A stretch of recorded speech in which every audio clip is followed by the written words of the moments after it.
Coach Yeng Yao, kine-question ang fairness ng PBA matapos patawan ng suspension ang kanyang import. Justin Brownlee gustong makasama si Dwight Ramos sa Barangay Ginebra. Paano kung magsama sa iisang team ang dalawa sa pinakasolid na player ng ating national team? Pero hindi lang sa Gilas, kundi pati na rin sa Barangay Ginebra. Dahil mismong si Brownlee na ang nagsabi, gusto niyang makasama si Dwight Ramos sa Barangay Ginebra. Alam naman natin mga chong, pagdating sa Gilas Pilipinas, dalawa yung pinaka-consistent at pinaka-reliable na player.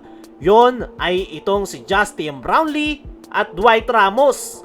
Game after game, parehong all-around player, parehong clutch at parehong malaki yung impact, mapa-opensa man yan o depensa. Kaya naman, hindi na nakapagtataka kung bakit mataas ang respeto ni Brownlee kay Dwight Ramos. At sa naging isang interview kay Justin Brownlee, natanong siya patungkol sa posibilidad na makakuha ng Barangay Ginebra si Dwight Ramos bilang first overall pick next rookie draft. At hindi nga nagdalawang isip si Justin Brownlee na mas maganda raw kung makukuha ng Barangay Ginebra si Dwight Ramos dahil gustong gusto niya nga daw itong teammate on and off the court. Sa katunayan, tinawag pa ni Justin Brownlee na Mr. Pogi si Dwight Ramos. Natanong rin si Justin Brownlee kung sino sa kanila yung makakatanggap ng malakas na cheer galing sa mga fans. At ang sagot ni Justin Brownlee ay 100% na si Dwight Ramos raw yung makakatanggap ng mas malakas na cheer. Dahil bukod sa magaling ito na player ay pogi pa. Kung magsasama nga si Brownlee at Dwight Ramos sa Barangay Ginebra, mas lalakas yung wing rotation ng Barangay Ginebra at mas lalong magiging versatile yung kanilang lineup at siguradong mas dadami pa lalo yung fans ng Barangay Ginebra dahil maraming ang mahatak si Dwight Ramos dahil napakalaki ng kanyang fanbase. Sa ngayon, napakalaki talaga ng posibilidad na mapupunta sa Barangay Ginebra si Dwight Ramos. Dahil unang-una, maganda yung position ng Barangay Ginebra next rookie draft at the same time, mismong si Dwight Ramos na rin yung nagsabi na malaki yung chance na magpapadraft na siya sa PBA at mukhang tatapusin na lang nito yung kanyang kontrata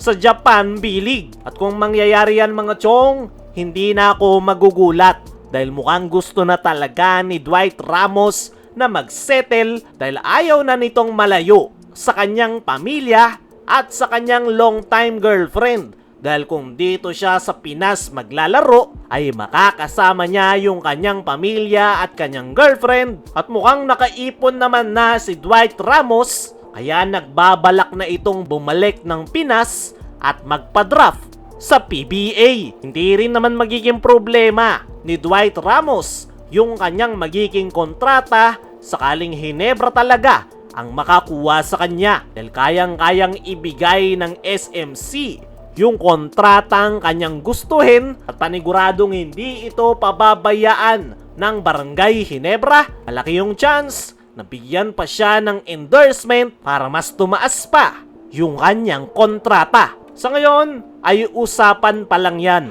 Tanging si Dwight Ramos lang ang nakakaalam kung magpapadraft na nga ba siya sa PBA. Samantala, Coach Yeng Yao, kine-question ang fairness ng PBA matapos patawan ng suspension ang kanyang import. Matapos ilabas ng PBA yung suspension kay Glenn Cobuntin at Jalen Johnson, ay sinabi mismo ni Coach Yeng Yao na mag-a-appeal sila sa PBA dahil unfair nga raw yung naging decision ng PBA na isuspinde yung kanilang import. Ang ine-expect nga raw ni Coach Yeng ay papatawan lang ng fine si Jalen Johnson. Kaya nagulat nga daw sila na pinatawan ng 1-game suspension ang nasabing import nang dahil lang dinefensahan nito yung kanyang sarili. Ayon pa kay Coach Yeng, normal nga lang daw yung naging reaksyon ni Jalen Johnson para protektahan ang kanyang sarili. Kaya naman, tinatawag na unfair ni Coach Yeng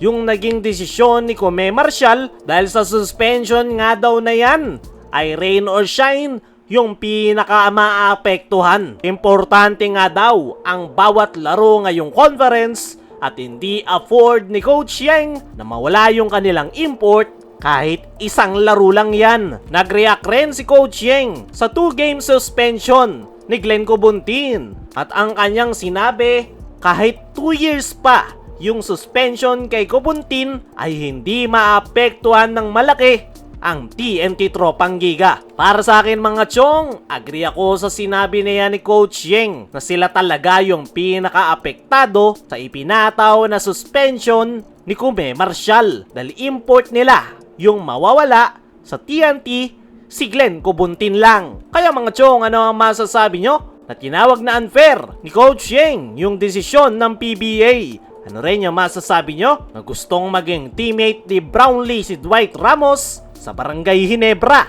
Comment mo lang dyan sa ibaba.